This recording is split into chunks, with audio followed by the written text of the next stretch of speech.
अरे बेटा, क्या हो गया? तुम इतने परेशान क्यों हो? बताओ, क्या बात है? अरे बाबा, मैं आपको क्या बताऊं। मैं बहुत बेकार आदमी हूँ। मुझसे कोई बात नहीं करता। मैं अकेला हूं ना, इसलिए। नहीं नहीं नहीं नहीं बेटा, तुम अकेले कहाँ हो? मैं हूं ना तुम्हारे साथ। क्या परेशानी है तुमको? मुझे बताओ। मैं तुम्हारी सारी परेशानियों का हल जरूर दूंगा। बताओ। बाबा बाबा, मेरा कोई अच्छा दोस्त नहीं है। सारे लोग मुझसे नफरत करते हैं। वो मेरे माता पिता नहीं है ना, इसीलिए सब लोग मुझसे नफरत करते हैं। कोई मुझे पसंद नहीं करता। हाँ। ओ अच्छा, ये बात है। चलो ठीक है। मैं तुमको एक दोस्त देता हूं। क्या तुम उससे दोस्ती करोगे? हाँ हाँ हाँ बाबा, हाँ। मैं जरूर उससे दोस्ती करूंगा। चलो ठीक है। तुम जैसे ही इस रास्ते से होते हुए आगे जाओगे, तुम्हारा वो दोस्त वहां इंतजार कर रहा होगा। जाओ। हाँ, अच्छा, ठीक है बाबा। मैं अभी जाता हूँ। ठीक है। माधव अपने उस अनजान दोस्त को ढूंढते हुए आगे आता है, जैसे कि उस साधु ने बोला था। तभी माधव को एक कुत्ता दिखता है। अरे, यहाँ तो कोई नहीं है, लेकिन बाबा ने बोला था कि यहाँ मुझे एक दोस्त मिलेगा। अरे, तुम किसे ढूंढ रहे हो? अरे, ये कौन बोला? यहाँ तो कोई नहीं है। ये कौन बोला? किसकी आवाज है ये? अरे, मैं बोल रहा हूँ मेरे दोस्त, इधर तो देखो।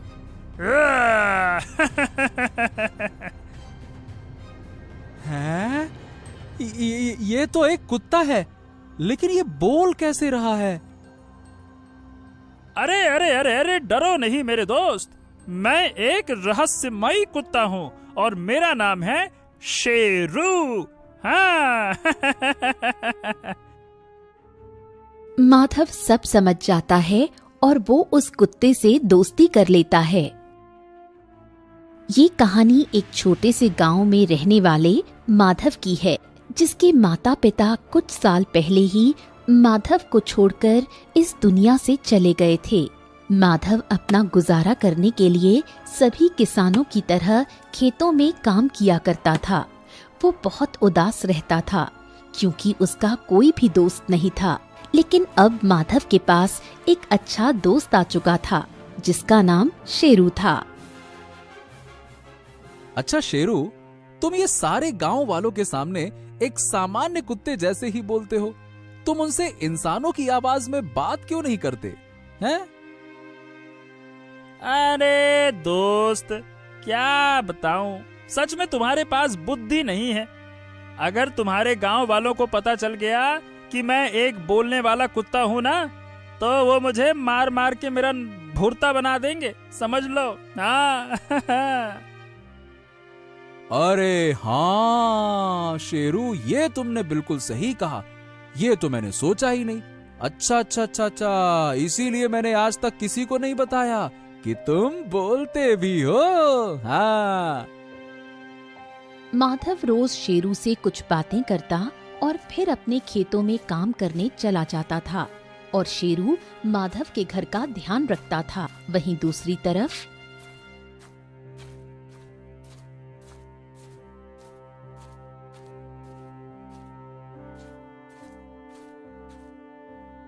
अरे महाराज, अरे महाराज, महाराज आज फिर वही हो गया जिसका डर था। महाराज, जिसका डर था, आज वही हो गया महाराज। अरे मंत्री जी, शांत हो जाइए, शांत हो जाइए। बात क्या है? और ये आप भागते हुए क्यों आ रहे हैं? साफ साफ बताइए, क्या बात है? अरे अरे महाराज, मैं भागते हुए नहीं आऊं तो कैसे आऊं? बात ही ऐसी है। अरे मंत्री जी, आप ये पहेलियां बुझाते रहेंगे कि मुझे साफ साफ बताएंगे आप क्यों चिंतित है? बताइए, क्या बात है? आपकी बातें सुनकर तो हमें चिंता हो रही है। साफ साफ बताइए। महाराज, महाराज, आज फिर हमारे खजाने में से कुछ खजाना गायब है और किसी सैनिक को भी नहीं पता कि ये सारा खजाना कहाँ गायब हो रहा है। हाँ महाराज। हाँ, क्या बात कर रहे हो? क्या आज फिर किसी ने हमारे खजाने को चुरा लिया? हो, मंत्री जी, अब यह समस्या बहुत बड़ी होती जा रही है। हमें इसका समाधान जल्द से जल्द निकालना होगा। महाराज, मैं तो बोल रहा था कि आप ये खजाने वाले घर की चाबी ये अपने पास रख लीजिए। अब तो मुझे डर लग रहा है कि कोई मुझसे ये चाबी भी न चुरा ले। फिर आप मुझे बोलेंगे कि सब मेरी वजह से हो रहा है, ये है वो है। अरे बस बस बस बस बस, मंत्री जी, हमें तुम पर पूरा विश्वास है। तुम इस चाबी की सुरक्षा जरूर करोगे। चाबी अपने पास ही रखो। राजा अपने मंत्री पर पूरा भरोसा करते थे, इसलिए खजाने की चाबी मंत्री को दे दी थी। लेकिन यहाँ मामला उल्टा ही था। जैसे ही रात होती, मंत्री खजाने का ताला खोल लिया करता और इतने सारे खजाने में से थोड़ा बहुत चुरा लिया करता और अपने घर ले जाकर छुपा देता। अरे वाह वाह वाह, इतना सारा खजाना! चलो, मुझे बस उस दिन का इंतजार है जब मैं इस राजा के सारे खजाने को लेकर गांव छोड़ दूंगा।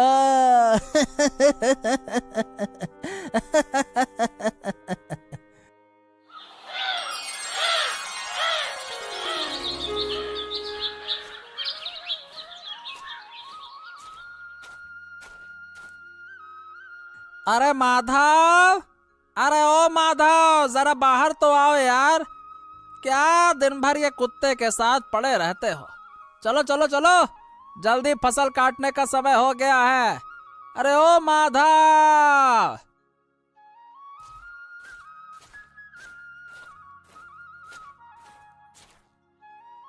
अरे अरे भाई, तुम इतनी जल्दी आ गए हैं? मैं तो अभी नहीं जाता खेत में, मैं अपने दोस्त से बात कर रहा हूँ। अरे क्या दोस्त? तुम इस कुत्ते को दोस्त बोल रहे हो? हाँ, अरे ये कुत्ता ऐसे ही घूमते रहते हैं यहाँ वहाँ, गांव में देखो तो सही। क्या तुम भी इसे अपने घर में पाल के बैठे हो? कोई कुत्ता पालता है क्या? बड़े आए। अरे भाई भाई, ए, तुम जरा इसके बारे में ठीक से बोला करो। और हाँ, इसका नाम शेरू है, तो अब से इसके नाम से ही बोलना है इसे। कुत्ता वुत्ता नहीं, सीधा शेरू बोलने का इसको। क्या? शेरू। अब हाँ हाँ हाँ हाँ भाई, शेरू बोलूंगा, इसे कुत्ता नहीं बोलूंगा। इतना गुस्सा क्यों हो रहे हो? मतलब मैंने तो ऐसे ही बोल दिया था। हाँ हाँ, तो मैं भी तुमको ऐसे ही बोल रहा हूँ, समझा रहा हूँ। तुमको बोला ना इसका नाम शेरू है, बस। चलो जाओ, तुम अब जाओ, अपने खेत में कटाई निदाई गुड़ाई जो करना है वो करो, लेकिन इसे शेरू बुलाना अगली बार से, समझ गए? अभी मैं फिलहाल तुमसे बात नहीं करना चाहता, जाओ।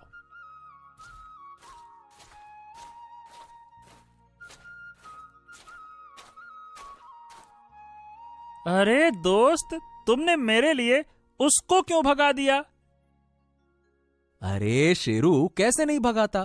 तूने देखा ना तेरे बारे में वो क्या क्या बोल रहा था। ऐसे ही भटकते रहते हैं कुत्ते, यहां वहां आवारा की तरह, ऐसी बातें कर रहा था, बता। अरे तो उसमें उसकी क्या गलती है? उसको मेरे बारे में थोड़ी ना पता है कि मैं तुम्हारे साथ कैसे रहता हूँ, क्या करता हूँ, हैं? अच्छा ठीक है ठीक है ठीक है दोस्त, तुम ये सब बातें हटाओ और चलो, तुम मेरे साथ खेतों में चलोगे आज, चलो। हाँ, आज माधव अपने दोस्त शेरू के साथ खेतों की तरफ निकल जाता है। खेतों में जाने के बाद माधव अपने काम में लग जाता है और शेरू भी उसके काम में उसका हाथ बटाता है। थोड़ी देर बाद,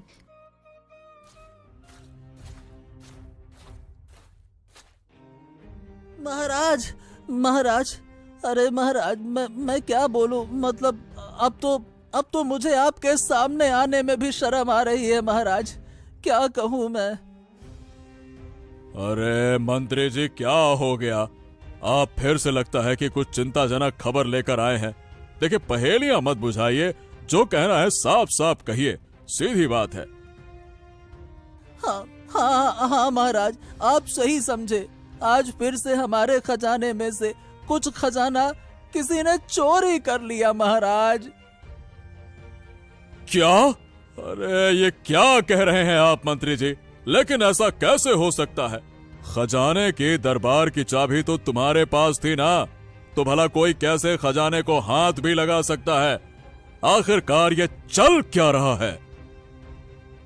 यही तो मुझे भी नहीं पता महाराज। मैं तो इसीलिए आपको बोला था, मैंने आपको, कि खजाने वाले दरबार की चाबी मैं अपने पास नहीं रखूंगा। अब देखिए ना, सारे लोग मेरे ऊपर ही शक कर रहे हैं। मुझे तो बड़ा बेकार सा महसूस हो रहा है। ऐसा लगता है कि मैं ही चोर हूँ, जबकि मैं तो आपके पास बार बार आके बताता हूँ कि चोरी किसी और ने की है। महाराज, जो चोरी करेगा भला बताइए, वो बताएगा क्या कि चोरी हुई है? अरे नहीं नहीं नहीं मंत्री जी, आप शांत हो जाइए। आपके ऊपर कोई शक नहीं कर सकता। मुझे तुम्हारे ऊपर पूरा भरोसा है, इसीलिए तो मैंने आपको ही खजाने वाले घर की चाबी दी हुई है। लेकिन हमें इस चोर को जल्द से जल्द पकड़ना होगा। हाँ महाराज, आप सही बोल रहे हैं। लेकिन महाराज, वो क्या है ना कि आज मेरी तबीयत थोड़ा खराब लग रही है, इसीलिए मैं घर जाकर थोड़ी आराम करना चाहता हूँ। आपकी इजाजत हो तो मैं जाऊं? हाँ हाँ, ठीक है ठीक है ठीक है मंत्री, तुम जा सकते हो। तब तक हम सोचते हैं कि उस चोर को पकड़ा कैसे जाए। मंत्री राजा से इजाजत लेकर वहां से चला जाता है। जैसे ही मंत्री जाता है, राजा को ये पता चल जाता है कि इस दरबार के अंदर से ही कोई है जो खजाने की चोरी कर रहा है। तभी राजा ने अपने एक सिपाही से पूरे गांव में एक घोषणा करवाने की सोची।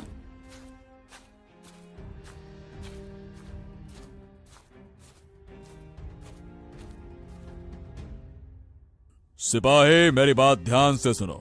आप गांव में जाकर यह घोषणा करवा दो कि जो भी इस खजाने चुराने वाले चोर को पकड़वाएगा, उसको हमारे तरफ से ढेर सारा खजाना इनाम में दिया जाएगा।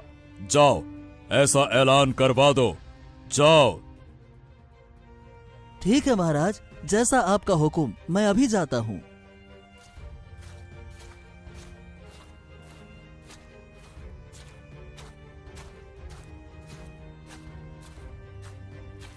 सिपाही जल्दी ही गांव में जाता है। जैसे ही वो गांव की तरफ जाता है, उसको रास्ते में ही माधव और उसका दोस्त शेरू मिल जाते हैं। अरे अरे अरे अरे अरे सिपाही जी, आज आप गांव में? मंत्री जी ना दिख रहे, वो कहाँ हैं? अरे क्या बताऊं तुमको माधव, वो कुछ दिन से मंत्री जी का व्यवहार कुछ ठीक ना लग रहा। इसीलिए महाराज ने मुझे बोला है कि गांव में जाके घोषणा कर दो। बस आ गया। घोषणा? कैसी घोषणा सिपाही जी? अब क्या नया आदेश है महाराज का? अरे माधव, हमारे दरबार के बाहर वाला जो खजाने का घर है ना, उसमें रोज कोई आकर थोड़ा सा खजाना चुरा लेता है। इसीलिए महाराज ने एक घोषणा करवाने के लिए बोला है कि जो कोई भी उस चोर को पकड़वा देगा, महाराज उसको ढेर सारा इनाम देंगे। हाँ। अच्छा, ऐसी बात है। वाह वाह वाह वाह वाह। ठीक है सिपाही जी, अगर मुझे वो चोर मिलता है तो मैं राजा जी को जरूर बताऊंगा। ये तो अच्छा मौका है इनाम जीतने का। हाँ। राजा का सिपाही ये बोलकर वहां से चला जाता है। तभी माधव और शेरू अपने घर आ जाते हैं। शेरू माधव से बोलता है, अरे दोस्त, मुझे एक सुझाव आया है। क्यों ना हम वो चोर को पकड़वा देते हैं? जो राजा जी के खजाना चुराने में लगा हुआ है। क्या कहते हो? कहते तो तुम सही हो दोस्त, लेकिन हम उसको पकड़ेंगे कैसे? हमें तो चोर के बारे में कुछ पता भी नहीं है। अरे दोस्त, तुम हो बहुत ही भोले। देखो, हम लोग चलते हैं राजा जी के पास। राजा जी हमें कुछ न कुछ उस चोर के बारे में जरूर बता ही देंगे। फिर देखो, मैं भी तो अपना कुछ कमाल दिखाऊंगा ना। हाँ। अच्छा अगर ऐसी बात है तो ठीक है दोस्त, चलो। मुझे भी वो इनाम जीतने का बहुत मन कर रहा है चलो चलो चलो चलो।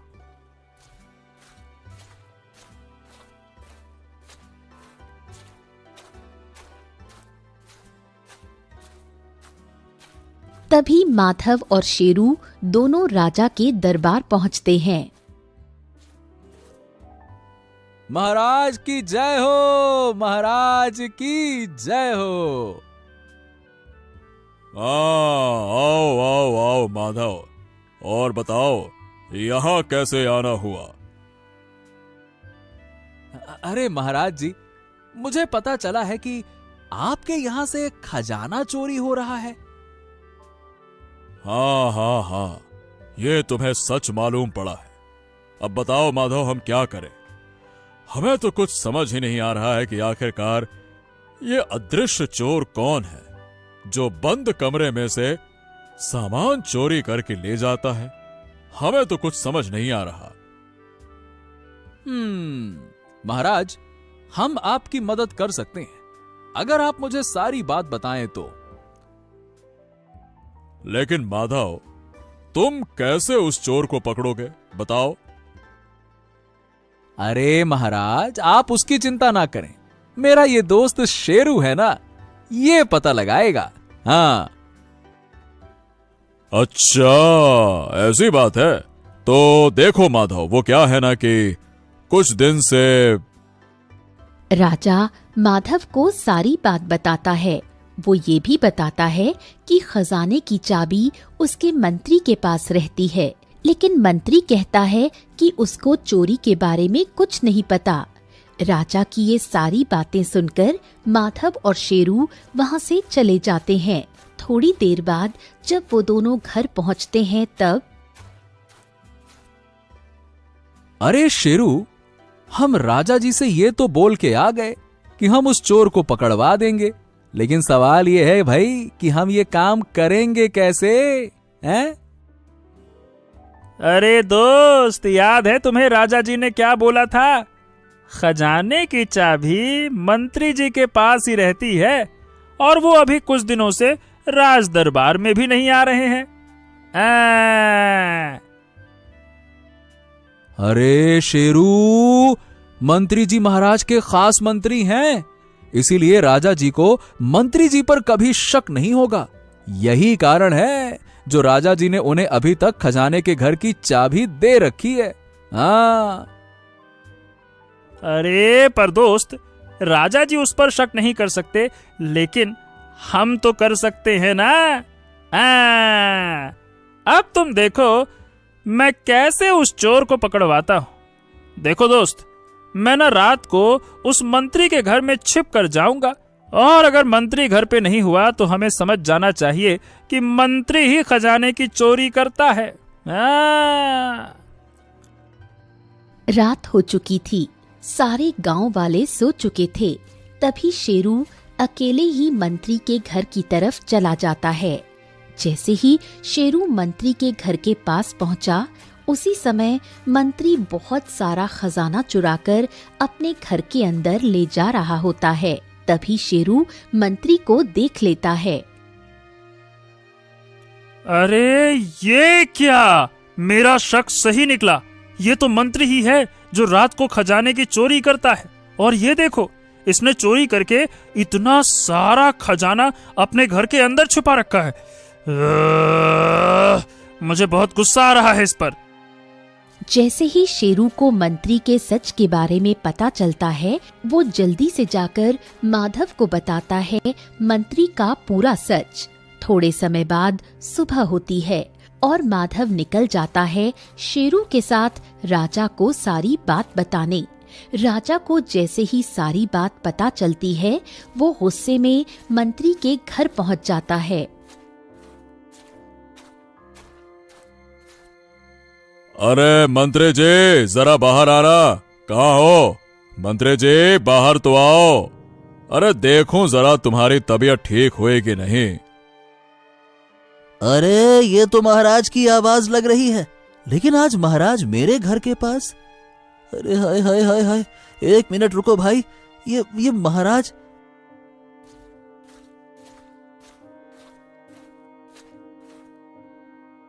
अरे महाराज, आप यहाँ?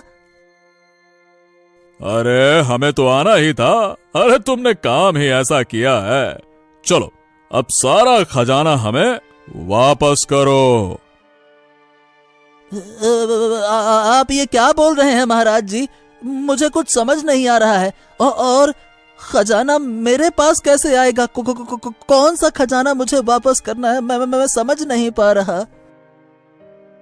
कोई बात नहीं, कोई बात नहीं। थोड़ा समझने में तुम्हें अब समस्या होगी ही होगी।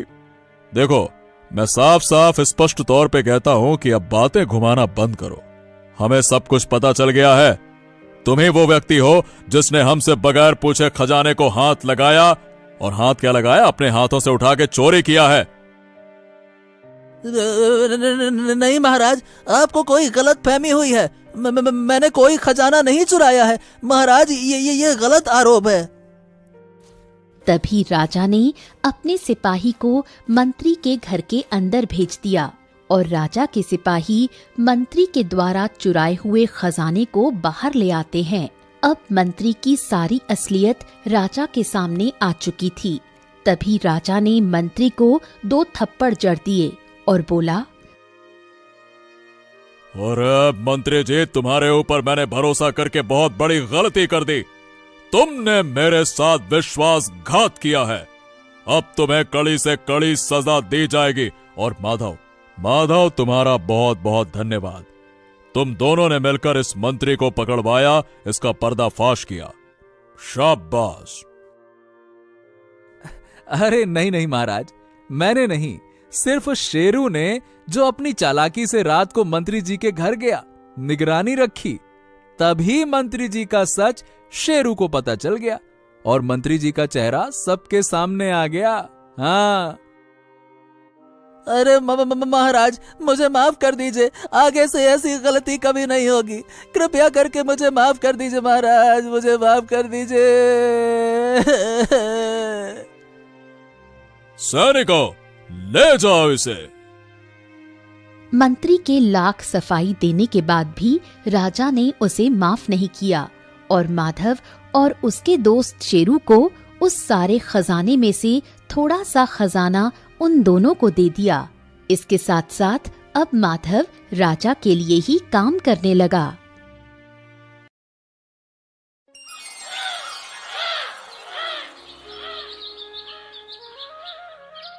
मुकेश, इस बार ठंड बहुत ज्यादा पड़ रही है। क्या होगा हमारा? कैसे होगा गुजारा? मैं भला चिंता कैसे ना करूं मुकेश। आप देखो, लकड़ियां भी बहुत कम बची हैं। आज जलाने भर बस। अगर लकड़ियां भी खत्म हो गई तो फिर हमारा क्या होगा? अरे शांति, तू चिंता मत कर, मैं सब कुछ देख लूंगा। लेकिन एक बात तो माननी पड़ेगी, इस साल ठंड बहुत ही ज्यादा है। चलो मैं काम करता हूँ कि खेत में काम जल्दी कर लेता हूँ रात होने से पहले, है ना? मैं भला चिंता कैसे ना करूं मुकेश। आप देखो, लकड़ियां भी बहुत कम बची हैं। आज जलाने भर बस। अगर लकड़ियां भी खत्म हो गई तो फिर हमारा क्या होगा? हाँ, ये बात तो सही कही तुमने शांति, कि अगर हमारे पास थोड़ा पैसे ज्यादा होते तो हम लकड़ियां खरीद लेते। और अब इस कड़ाके की ठंड में जंगल जाकर लकड़ियां इकट्ठी करनी होंगी। चलो जाता हूं, अब क्या करें। इतना बोलकर मुकेश इस खतरनाक ठंड में घर से बाहर निकल जाता है। ठंड इतनी तेज पड़ रही होती है कि गांव के सारे लोग अपने अपने घर में होते हैं। ठंड के कारण धूप भी नहीं निकली थी। कैसे भी करके मुकेश अपने खेत के पास पहुंचता है।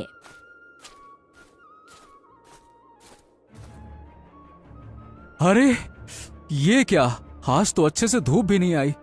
अरे भगवान, क्या होगा? ऊपर से कल ठाकुर साहब अपने पैसे लेने आ जाएंगे। क्या करूं, कैसे दूंगा उनके पैसे? चलो पहले जल्दी से लकड़ी इकट्ठा कर लेता हूं, नहीं तो रात हो जाएगी और जंगली जानवर घूमने लगेंगे। हाँ।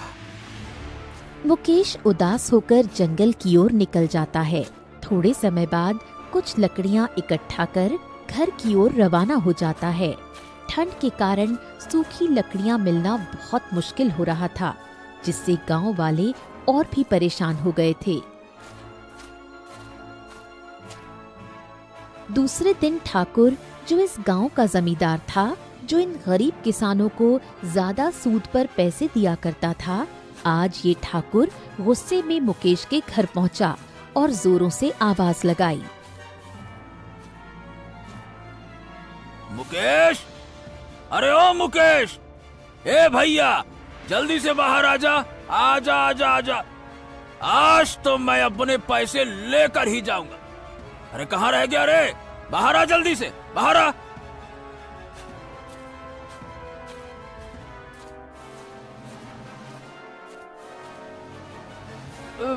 अरे ठाकुर साहब, आप यहाँ और इतने गुस्से में लग रहे हैं आप। क्या बात है? क्या बात है? अरे गुस्सा तो होऊंगा ना, मेरे पैसे जो तुमने अभी तक नहीं दिए। बात करता है क्या बात है? चल ठीक है, ला जल्दी से मेरे पैसे वापस कर। 2 महीने बीत गए, तूने बोला था कि 1 महीने में वापस कर देंगे। अब निकाल भैया जल्दी से पैसे निकाल। ठाकुर साहब, अभी तो मेरे पास पैसे नहीं है। मैं कहाँ से पैसे दूं? कृपया करके एक बार, बस एक बार,